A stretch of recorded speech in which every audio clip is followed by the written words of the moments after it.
Slugs. What comes to mind when you hear that word? Be realistic about it. Is it joy? Affection?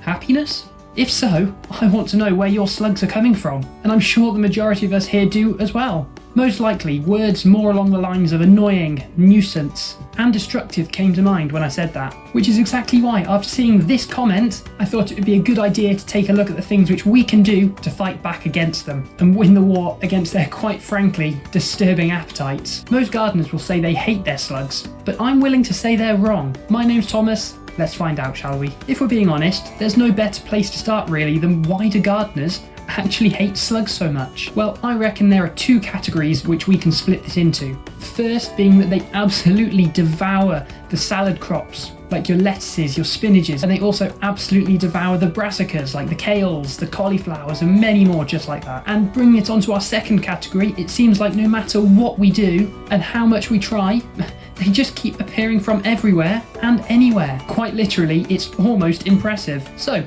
what can we do about this? Well, I've put together 5 really effective things which we can do to help tackle our slug problems. Although later on we will actually touch on why we actually want to keep our slugs and not harm them at all. Contradicting, I know, but nothing straightforward. So let's take a look at our first method, and I reckon this won't just help us deal with the slugs, it'll also provide us some extra benefits too.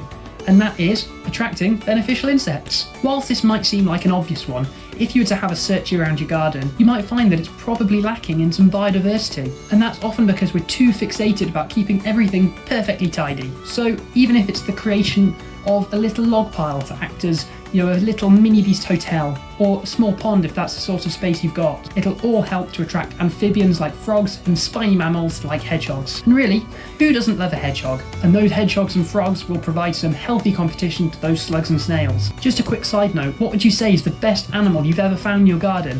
For me, I'd probably say it's a butterfly. A bit boring, I know, but you can't win everything, so let me know down in the comments. Overall, I'd say this can actually be quite an effective one, if you have the space to do so, but it can be quite hard because obviously most gardens nowadays have lots of perimeter fences around them, and that obviously stops the wildlife corridors and lets things pass through, so obviously limits the numbers of your hedgehogs and animals just like that. On second thoughts, this is actually probably quite a hard one for people with balcony gardens. I don't actually think you get many hedgehogs up there, to be honest. Bit high. I'd give this a solid 6 out of 10. Right, on to the next. This next one has been my absolute favourite in terms of how well it's done so far, although it's not the only one which has had success. But this one which I like to use is mini barriers. As we've touched upon in a previous video, which there'll be a link to at the end of this one, some people like to use coffee grounds to make small walls around plants. And while this is really good because obviously eventually it breaks down because it's an organic material, so it'll eventually benefit the soil and the plants in it, we've sort of exposed its flaw, and that is it breaks down. So your barrier's gone. I mean, unless you're willing to replace it fairly regularly, it's probably not the best one to go with if you're actually trying to form a barrier. So that's why I like to use brambles. These readily available resources are able to form a literal wall between your plants and the slugs and the snails. So unless evolution is going to rewrite itself and let the slugs and snails learn how to jump, I'm fairly sure they won't be getting past this one. And also, because of how soft the actual material is, it means you can cut them down to size nicely and form literal barricades around individual plants if you really want to and really want to protect it that much. Although when using them, be sure to be very careful because obviously they are, if you hadn't realised, quite sharp. So I'd give this one an 8 out of 10. Super spiky, but super hard to sometimes actually line up around plants because it will result in little gaps being left that the slugs can shimmy through. Now, I feel like I've got to chuck this one in because even if it's the one we dread, it's normally the best. It's a little bit like how some people dread vegetables. They're the best thing for them, but they just don't want them. And if you hadn't guessed already, it's handpicking. While this can be a really time-consuming approach and actually quite horrible for some people because of how slimy they can be, just put on a pair of gloves, come out in the early morning or the late evening with a bucket and a spade if you really want to, and just slowly work your way through them. Now, I say early morning and late evening because that's normally when it's the most damp,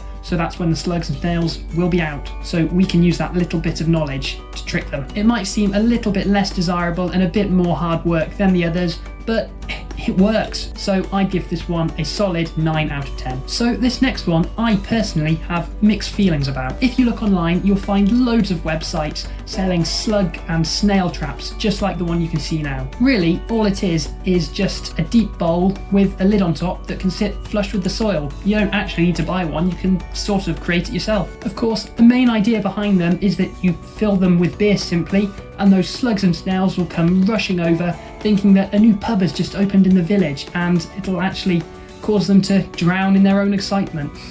Lovely. Having tried this one before, I can't deny the success it has. So if you are really desperate to get rid of slugs, this is a perfect option for you. But for me, I just thought it was a bit too successful, attracting lots of centipedes, worms, beetles, and funnily enough, not many slugs. I'd love to know your thoughts on this, but for me, I just feel like there are better ways of dealing with the slugs that don't involve wiping out my entire garden ecosystem. So something that I've tried recently is switching out the beer for some salad leaves, in the hope that the slugs will be attracted to the salad leaves and I'll actually just be able to pick them out myself and go and chuck them somewhere far away from the garden. I give this one a 5 out of 10. Very effective, but in my opinion, a little bit overkill. And finally, a bit more of an unusual one now. How many of you have considered using sharp objects? Actually, rephrase that. How many of you have considered using sharp objects such as gravel or stone? Not glass, if that's what you're thinking. That'd be a little bit dangerous, but probably quite effective. I think this one's an amazing idea because for me personally, it's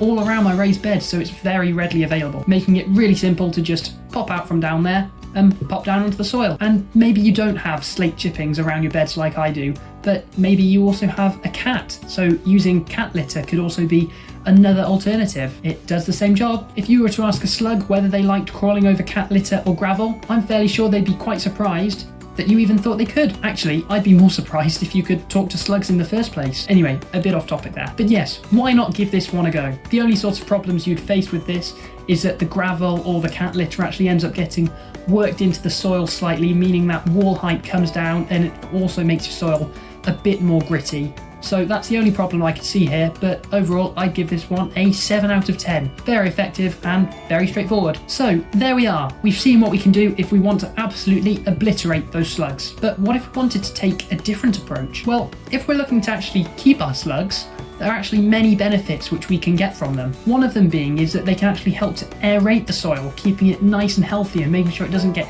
too compacted, and a little bit like worms do, to be honest. This obviously helps to encourage healthier roots and then healthier plants. Actually, they can be quite a useful tool in indicating things like moisture to us. Obviously, slugs are attracted to moisture, so it lets them be nice and slippery and move around a bit easier. So that means if there's probably more slugs in one area, it'll probably suggest that that soil is going to be damper. And if you've got patches where you don't have many slugs at all, probably means it's a bit drier, so you can target your watering a bit better, and that'll obviously help you to save some water. And there we go. I've tried to give you a bit more of a balanced argument as to why you might want to keep slugs, but I know the majority of us are here just to see how we can destroy them. Actually stop them, not destroy. Destroy is too far, just stop them. So I hope this video has given you some useful information and an insight into how you can deal with slugs in your garden. And of course, if you want to see how you can use the readily available resource like coffee, why not click here to check it out. But as always, if you have enjoyed this video, please consider leaving a like and subscribing to the channel, and why not share it with a friend, because it's the best way you can support the channel